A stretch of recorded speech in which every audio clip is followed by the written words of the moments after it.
अब हम आगे पढ़ेंगे अध्याय फर्स्ट का पार्ट दूसरा, ब्रिटिश ताज के शासनाधीन पारित अधिनियम। ब्रिटिश संसद ने भारत शासन अधिनियम 1858 के तहत भारत का शासन ब्रिटिश ताज के अधीन कर दिया गया। गवर्नर जनरल को अब भारत का वायसराय भी कहा जाने लगा, जो ब्रिटिश ताज का 1909 को पार्लियामेंटो सुधार के नाम से भी जानते हैं। इस अधिनियम के द्वारा भारतीयों को विधि निर्माण तथा प्रशासन दोनों में प्रतिनिधित्व प्रदान किया गया। इसके तहत वायसराय की कार्यकारी परिषद में भारतीयों को पहली बार शामिल प्रथम अध्यक्ष सत्येंद्र प्रसाद सिन्हा किया गया। इस अधिनियम ने केंद्रीय तथा प्रांतीय विधायी शक्ति को बढ़ा दिया। परिषद के सदस्यों को बजट लोकहित के विषयों की विवेचना करने, प्रस्ताव लाने तथा प्रश्न पूछने के साथ पूरक प्रश्न करने का अधिकार दिया गया। इसमें पृथक निर्वाचन के आधार पर मुस्लिमों के लिए सांप्रदायिक प्रतिनिधित्व का प्रावधान किया गया था। भारत शासन अधिनियम 1909 को मॉन्टेग्यू-चेम्सफोर्ड सुधार के नाम से जाना जाता है। इस अधिनियम के द्वारा पहली बार प्रत्यक्ष चुनाव प्रणाली अपनाई गई। सांप्रदायिक आधार पर निर्वाचन प्रणाली का विस्तार करते हुए इन्हें सिखों, भारतीय ईसाइयों, आंग्ल भारतीयों तथा यूरोपियों के लिए भी लागू कर दिया गया। इस अधिनियम द्वारा पहली बार केंद्र में द्विसदनीय व्यवस्था स्थापित की गई। इस अधिनियम के द्वारा सभी विषयों को केंद्र तथा प्रांतों में बांट दिया गया। द्विसदनीय केंद्रीय विधानमंडल समस्त ब्रिटिश भारत के लिए कानून बना सकती थी। इस अधिनियम के तहत प्रांतों में द्वैत शासन प्रणाली लागू की गई। प्रांतीय विषयों को दो भागों, आरक्षित तथा हस्तांतरित विषयों में बांटा गया। इस अधिनियम में पहली बार उत्तरदायी शासन शब्द का प्रयोग किया गया। इसके अंतर्गत एक आयोग का गठन किया जाना था, जिसका कार्य 10 वर्ष बाद इस अधिनियम की समीक्षा करने के बाद अपनी रिपोर्ट प्रस्तुत करना था। भारत शासन अधिनियम 1935 द्वारा सर्वप्रथम भारत में संघात्मक सरकार की स्थापना की गई। इस अधिनियम के द्वारा प्रांतों में द्वैत शासन समाप्त करके केंद्र में द्वैत शासन प्रणाली लागू की गई। भारत में मुद्रा अवसाक पर नियंत्रण के लिए भारतीय रिजर्व बैंक की स्थापना की गई। सांप्रदायिक निर्वाचन प्रणाली का विस्तार करते हुए दलित जातियों, महिलाओं और श्रमिकों को इसमें सम्मिलित किया गया।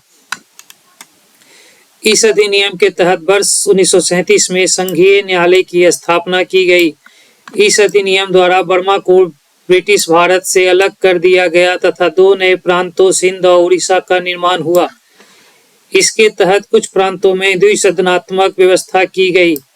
भारतीय स्वतंत्रता अधिनियम 1947 ने 15 अगस्त 1947 को भारत को स्वतंत्र एवं संप्रभु राष्ट्र घोषित किया। इसने वायसराय का पद समाप्त कर दोनों डोमिनियन राज्यों में गवर्नर जनरल का पद सृजित किया। इसके अंतर्गत ब्रिटिश शाही उपाधि से भारत का सम्राट शब्द समाप्त कर दिया गया। प्रश्न कर लेते हैं। भारतीय परिषद अधिनियम 1861 के संबंध में निम्न कथनों को पढ़कर सही विकल्प चुनें। इस अधिनियम के फलस्वरूप गवर्नर जनरल की कार्यपालिका परिषद में कुल सदस्यों की संख्या 7 थी। ये गलत है।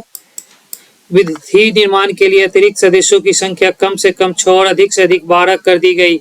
ये सही है। प्रांतीय और केंद्रीय विषयों में किसी तरह का भेदभाव नहीं रखा गया। ये भी सही है, अतः इसका आंसर बी हो जाएगा। भारतीय परिषद अधिनियम 1861 के द्वारा भारत के गवर्नर जनरल की कार्यकारी परिषद को पोर्टफोलियो प्रणाली का कार्य करने वाली कैबिनेट में बदल दिया गया था। इसमें राजस्व, सैन्य, कानून, वित्त और गृह विभागों के प्रमुख के रूप में 5 सदस्य शामिल थे। 1874 ईस्वी में इसमें 6ठा सदस्य लोक निर्माण विभाग हेतु जुड़ा। इस अधिनियम द्वारा विधायी कार्य के लिए अतिरिक्त सदस्यों की संख्या न्यूनतम 6 और अधिकतम 12 कर दी गई थी, जिन्हें गवर्नर जनरल द्वारा 2 वर्ष की अवधि हेतु नामित किया जाता था। इन अतिरिक्त सदस्यों में कम से कम आधे गैर सरकारी होते थे। इस अधिनियम के तहत केंद्रीय और प्रांतीय विषयों के बीच कोई भेद नहीं किया गया था। भारतीय परिषद अधिनियम 1892 के संबंध में निम्न कथनों को पढ़कर सही विकल्प चुनें। इसने 20 जून 1892 को लागू किया। कुल 24 सदस्यों में गैर सरकारी सदस्यों की संख्या 5 थी। सदस्यों को पूरक प्रश्न पूछने का अधिकार दिया गया। इसका आंसर इसमें नहीं है। भारतीय परिषद अधिनियम 1892 को ब्रिटिश संसद में पारित होने के बाद 20 जून 1892 को शाही स्वीकृति प्राप्त हुई तथा यह जनवरी 1893 को लागू किया गया। इस प्रकार कथन एक सही नहीं है। इस अधिनियम के द्वारा गवर्नर जनरल की परिषद में विधायी कार्यों हेतु अतिरिक्त सदस्यों की संख्या बढ़ाकर न्यूनतम 10 तथा अधिकतम 16 कर दी गई। इन अतिरिक्त सदस्यों में कम से कम आधे गैर सरकारी होने थे। तत्संबंधी विनियमों के तहत इन अतिरिक्त सदस्यों में 6 सरकारी सदस्यों और 10 गैर सरकारी सदस्यों की व्यवस्था की गई। उल्लेखनीय है कि इन गैर सरकारी सदस्यों में नामित और यूरोपीय दोनों क्राउन को सैन्य या नागरिक सेवा में न हो शामिल थे। इस प्रकार कथन 2 में सही नहीं है। 1892 के अधिनियम के तहत सदस्यों को वार्षिक बजट पर बहस कराने तथा सरकार से 6 दिन पूर्व नोटिस पर प्रश्न पूछने का अधिकार दिया गया, परंतु पूरक प्रश्न पूछने का अधिकार नहीं था। इस प्रकार कथन 3 भी सही नहीं है। निम्नलिखित में से किस अधिनियम के अंतर्गत भारतीय विधान परिषद को बजट पर बहस करने की शक्ति प्राप्त हुई? भारतीय परिषद अधिनियम 1892 के तहत भारतीय को बजट पर बहस करने की शक्ति प्राप्त हुई। 1892 को भारतीय परिषद अधिनियम ने विधान परिषद के कार्यों में वृद्धि की। इसके तहत बजट पर बहस करने की शक्ति दी गई, परंतु मतदान का अधिकार नहीं था। इस अधिनियम के तहत 6 दिन की पूर्व नोटिस पर कार्यपालिका से प्रश्न पूछने की अनुमति दी गई, परंतु पूरक प्रश्न पूछने का अधिकार नहीं था। ब्रिटिश भारत में सांप्रदायिक प्रतिनिधित्व की व्यवस्था निम्नलिखित में से किस अधिनियम के द्वारा की गई थी? मार्ले मिंटो सुधार 1909 के द्वारा ब्रिटिश भारत में सांप्रदायिक प्रतिनिधित्व की व्यवस्था की गई थी। भारतीय परिषद अधिनियम 1909 मार्ले मिंटो सुधार 1909 पर ब्रिटिश भारत में प्रथम सांप्रदायिक प्रतिनिधित्व की व्यवस्था की गई, जिसके अंतर्गत मुसलमानों के लिए पृथक निर्वाचन मंडल का प्रावधान किया गया था। 1909 का अधिनियम संबंधित था पृथक मताधिकार क्षेत्र के लागू करने से, विकेंद्रीकरण से, द्वैत शासन से, विधान परिषद से। तो ये पृथक मताधिकार क्षेत्र के लागू करने से था। निम्नलिखित में से किस अधिनियम द्वारा भारत में संघीय न्यायालय की व्यवस्था की गई?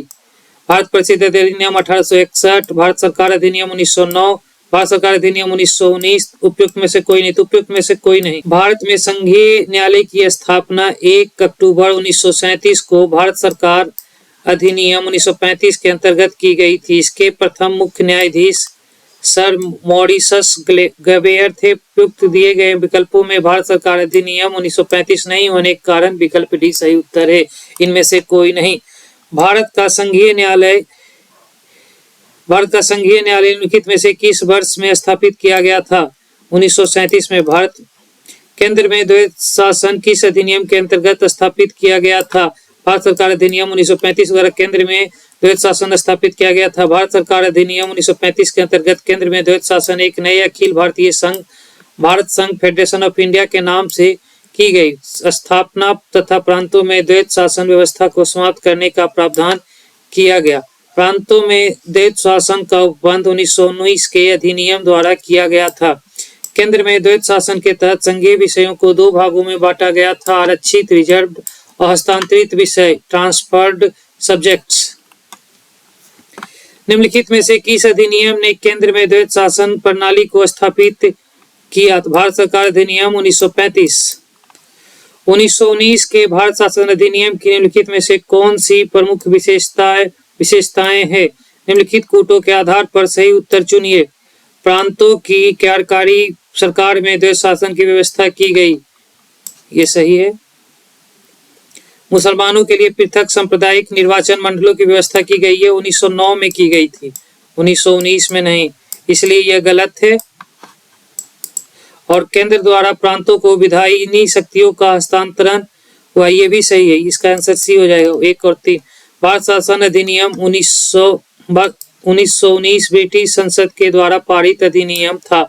इसका उद्देश्य भारतीय शासन में भारतीयों की भागीदारी को बढ़ाना तथा इस अधिनियम को भारत सचिव एडविन मॉन्टेग्यू चम्सफोर्ड लॉर्ड चम्सफोर्ड के कार्यकाल में पारित किया गया।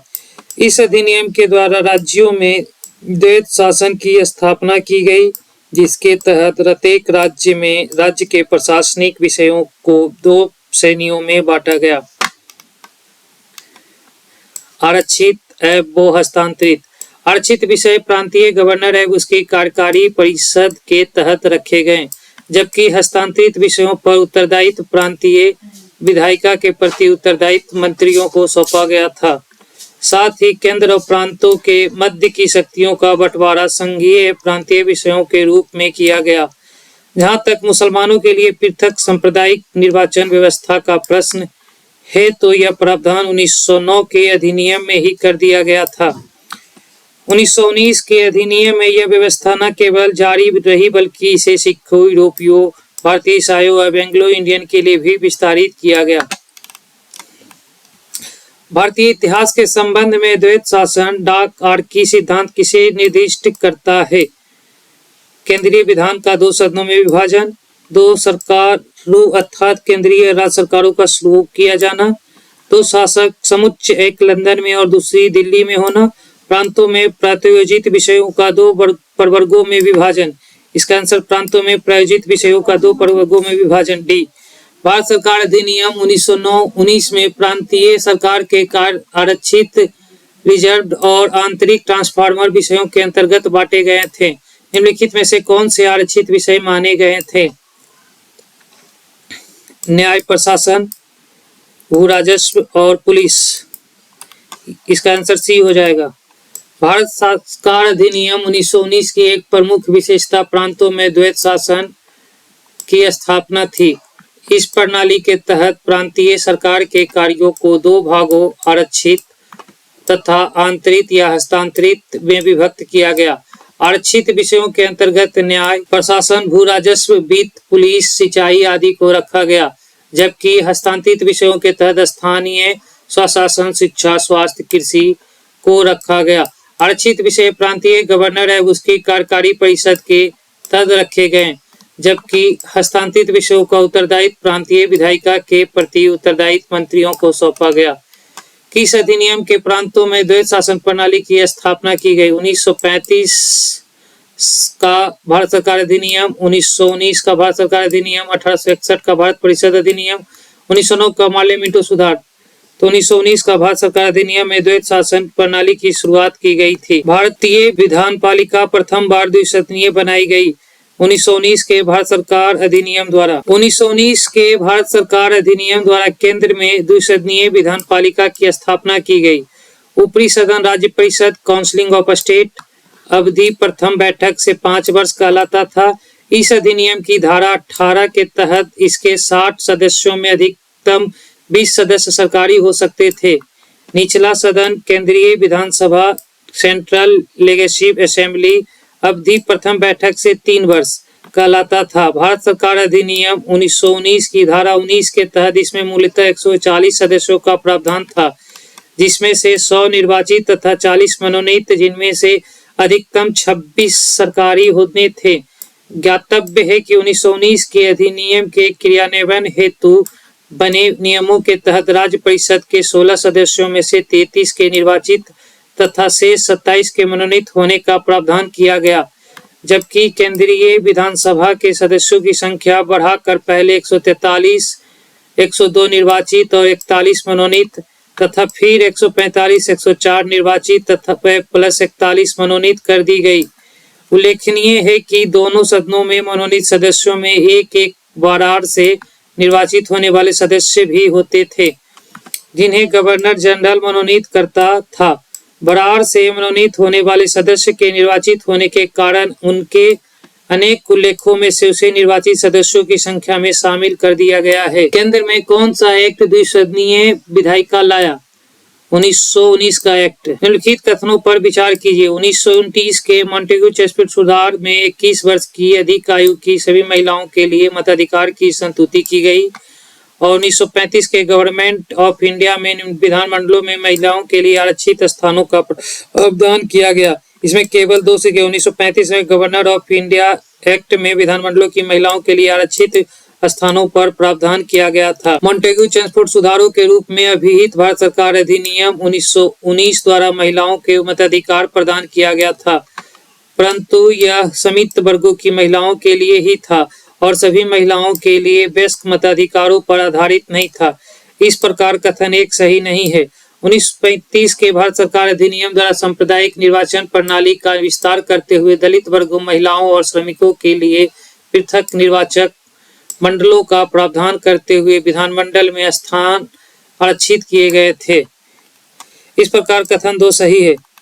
भारतीय सिविल सेवा के संदर्भ में निम्नलिखित में से कौन कथन में से सही है?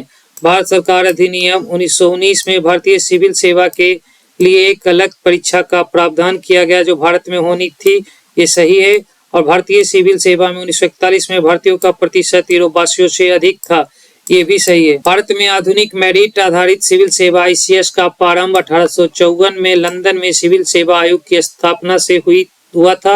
1855 से इस हेतु प्रतियोगिता परीक्षा लंदन में ही आयोजित किए जाने लगी।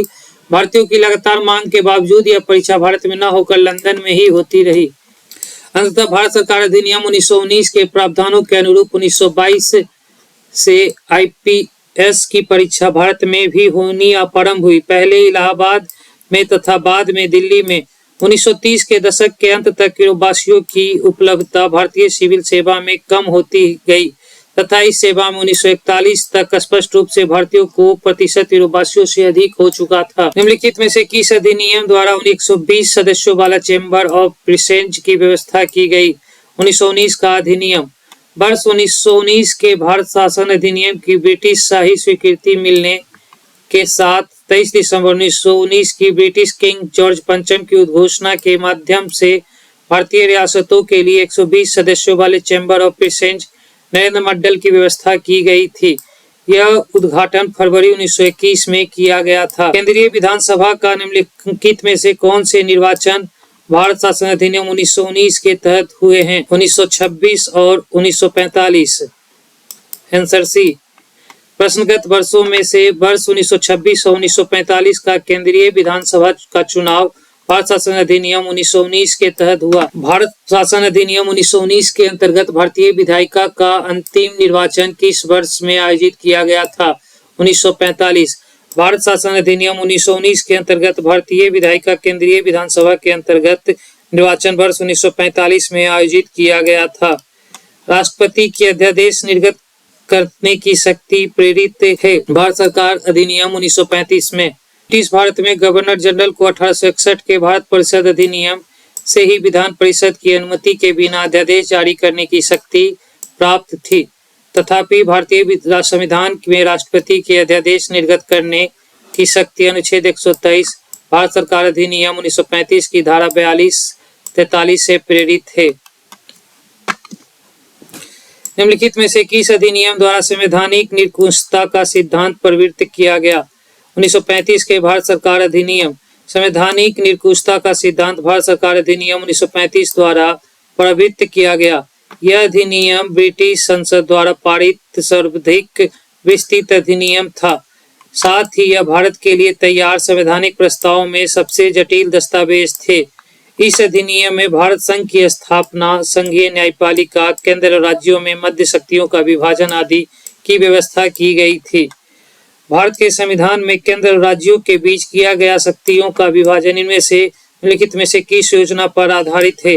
भारत सरकार अधिनियम 1935 के अधिनियम। भारत के संविधान में केंद्र राज्यों के मध्य शक्तियों का विभाजन भारत शासन अधिनियम 1935 में उल्लेखित योजना पर आधारित था। इस अधिनियम की 7वीं अनुसूची में संघीय, राज्य और समवर्ती सूची में विषयों का विभाजन किया गया था। इसके अतिरिक्त प्रांतों में द्वैत शासन प्रणाली समाप्त कर केंद्र में द्वैत शासन को लागू किया गया था। इसके तहत प्रांतों में आरक्षित एवं हस्तांतरित विषयों का विभाजन समाप्त कर विधायकों के लिए प्रति उत्तरदायी मंत्रिपरिषद के माध्यम से प्रांतीय स्वायत्त का सूत्रपात किया गया। इसमें एक अखिल भारतीय महासंघ, भारत संघ फेडरेशन, फेडरेशन ऑफ इंडिया के नाम से स्थापित करने का प्रावधान शामिल किया गया था। इस भारत संघ का निर्माण तत्कालीन ब्रिटिश भारत के प्रांतों चीफ कमिश्नर प्रांतों के देशी रियासतों से मिलाकर होना था, परंतु यह व्यवस्था लागू नहीं की जा सकी। 1935 के भारत सरकार अधिनियम द्वारा स्थापित होने पर संघ में अपशिष्ट शक्तियां गवर्नर जनरल को प्रदान की। निम्नलिखित में से एक भारत सरकार अधिनियम 1935 की मुख्य विशेषताओं में से नहीं थी। इस अधिनियम में अखिल भारतीय महासंघ का प्रावधान था, ये था। अपशिष्ट विषय प्रांतीय विधायकों के आवंटित किए गए थे, ये नहीं था। यह प्रांतीय स्वायत्त में सूत्रपात का संकेत था, ये भी था। इसे प्रांतीय स्तर पर द्वैत शासन प्रणाली को समाप्त कर केंद्र में लागू किया, ये भी था। ये आंसर हो जाएगा। निम्नलिखित में से किसने ब्रिटिश भारत में प्रांतीय स्वायत्त की शुरुआत की थी? भारत सरकार अधिनियम 1935। एक संघीय व्यवस्था और केंद्र में द्वैत शासन भारत में लागू किया गया था 1935 के अधिनियम के द्वारा। अखिल भारतीय महासंघ की स्थापना कर अखिल भारतीय महासंघ स्थापित करने का प्रावधान शामिल किया गया था भारत सरकार अधिनियम 1935 के द्वारा। निम्नलिखित में से किस एक अधिनियम ने भारतीयों में संघीय शासन की व्यवस्था की गई? भारत सरकार अधिनियम 1909, भारत सरकार अधिनियम 1919, भारत सरकार अधिनियम 1935। 1935 के अधिनियम द्वारा स्थापित संघ में अपशेष शक्तियां किसको दी गई थी? गवर्नर जनरल को। भारत सरकार अधिनियम 1935 के संदर्भ में लिखित कथनों पर विचार कीजिए। उपयुक्त कथनों में से कौन सही है? इसमें ब्रिटिश प्रांतों के देशी रियासतों को मिलाकर एक अखिल भारतीय परिसंघ फेडरेशन की स्थापना का प्रावधान किया गया था, ये सही है। रक्षा और विदेश संबंधी मामलों को परिसंघीय विधानमंडल के नियंत्रण के अधीन रखा गया था, ये गलत है। इसका आंसर केवल एक हो जाएगा। भारत सरकार अधिनियम 1935 में भारत संघ फेडरेशन ऑफ इंडिया के नाम से एक अखिल भारतीय परिसंघ की स्थापना का प्रावधान किया गया था, जिसमें ब्रिटिश भारतीय प्रांतों, गवर्नर के प्रांत, चीफ कमिश्नर के प्रांत दोनों तथा देशी रियासतों की इकाइयों के रूप में सम्मिलित किया जाना था। अतः कथन एक सही है। भारत सरकार अधिनियम 1935 के अंतर्गत केंद्र स्तर पर द्वैत शासन की अवधारणा को प्रस्तुत किया गया था। इस अधिनियम के धारा 11(1) के अंतर्गत तहत रक्षा, चर्चा संबंधी मामले, विदेशी संबंधी मामलों और आदिवासी क्षेत्रों से संबंधित गवर्नर जनरल के प्रकार पूरी तरह से उसके विवेकाधिकार के अंतर्गत थे। अतः इन विषयों को परिसंघीय विधानमंडल में नियंत्रण से बाहर रखा गया था। इस प्रकार कथन 2 सही नहीं है और विकल्प ए सही उत्तर है।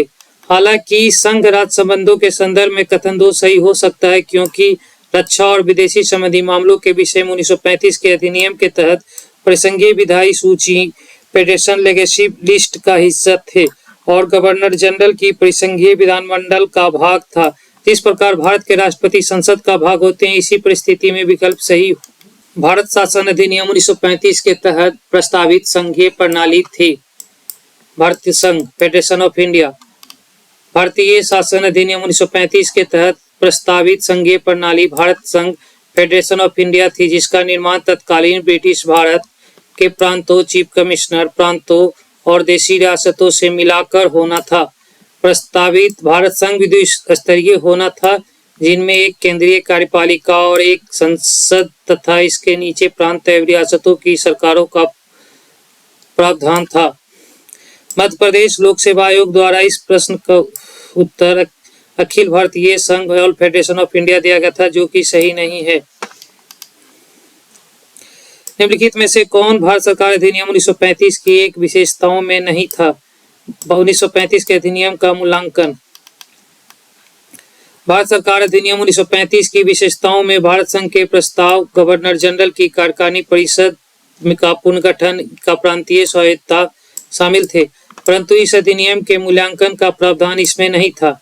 इस अधिनियम में संघीय न्यायालय की स्थापना, केंद्र प्रांतों में शक्तियों का विभाजन, द्विसदनीय केंद्रीय विधानमंडल, प्रांतों में द्वैत शासन की समाप्ति और केंद्र में द्वैत शासन आदि के प्रावधान भी किए गए थे। भारत का वर्तमान संवैधानिक ढांचा काफी हद तक 1935 के भारत सरकार अधिनियम पर आधारित है। निम्नलिखित में से कौन सा एक भारत शासन अधिनियम 1935 में स्वीकार किया हुआ महत्वपूर्ण और अस्थायी अवयव नहीं है। देश के लिखित संविधान। भारत शासन अधिनियम 1935 के देश में लिखित संविधान का उल्लेख नहीं था। भारत के संविधान का सर्वप्रथम उल्लेख क्रिप्स मिशन द्वारा किया गया था। अन्य विकल्प 3 भारत शासन अधिनियम 1935 में सम्मिलित है। अन्य विकल्प देख लेते हैं। विधानमंडल के लिए निर्वाचित एवं जवाबदेही प्रतिनिधित्व था। एक संघ की योजना पर विचार था। विधानमंडल के लिए सरकारी सदस्यों का समावेशित नॉमिनेट किया जाना था। 1935 के गवर्नर ऑफ इंडिया एक्ट क्यों महत्वपूर्ण है? यह भारतीय संविधान का प्रमुख स्रोत है। इसके द्वारा भारत को स्वतंत्रता मिली। इसमें भारतीय विभाजन उल्लेखित है। इसके द्वारा 20 रियासतों समाप्त हुई। इसका आंसर एक हो जाएगा। यह भारतीय संविधान का प्रमुख स्रोत है। वर्तमान का भारत संवैधानिक ढांचा बहुत कुछ 1935 के भारत शासन अधिनियम पर आधारित है। इस अधिनियम के मुख्य उपबंध इस प्रकार हैं। संघात्मक सरकार की स्थापना, केंद्र में द्वैत शासन की स्थापना, प्रांतों में द्वैत शासन के स्थान पर स्वायत्त शासन की स्थापना, द्विसदनीय केंद्रीय विधानमंडल, प्रांतीय शासन व्यवस्था, प्रांतीय विधानमंडल, प्रांतों मद्रास, बंबई, बंगाल, संयुक्त प्रांत बिहार और असम में द्विसदनीय केंद्र प्रांतों में शक्तियों का विभाजन तथा 8 फेडरल न्यायालय की स्थापना की गई। निम्नलिखित में से किस अधिनियम ने बिहार के एक सदनीय विधानमंडल को द्विसदनीय ने बदल दिया? बिहार विधानसभा और बिहार विधान परिषद। भारत सरकार अधिनियम 1919, भारत सरकार अधिनियम 1909, भारत सरकार अधिनियम 1935, उपयुक्त में से एक से अधिक। भारत सरकार अधिनियम 1935 सी। भारत सरकार अधिनियम 1935 के तहत बिहार और उड़ीसा को पृथक कर 2 प्रांत बनाए गए और प्रांतीय स्वायत्त का प्रारंभ किया गया। इसी अधिनियम के प्रावधानों के तहत 6 प्रांतों बंबई, मद्रास, बंगाल, बिहार, असम एवं संयुक्त प्रांत में द्विसदनीय विधायिका स्थापित की गई। तदनुसार बिहार के एक सदनीय विधानमंडल को द्विसदनीय बिहार विधानसभा और बिहार विधान परिषद में बदल दिया गया। इसके अनुसार बिहार में पूर्व से कार्यरत प्रांतीय विधायी परिषद का नामकरण बिहार विधानसभा के रूप में किया तथा एक अलग उच्च समीक्षात्मक सदन के रूप में विधान परिषद का गठन किया गया। निम्नलिखित अधिनियमों से किस अधिनियम के फलस्वरूप बर्मा को भारत का से अलग किया गया? Government of India act 1935। Government of India act 1935 के प्रावधानों के अनुरूप वर्ष 1937 में बर्मा को भारत से अलग किया।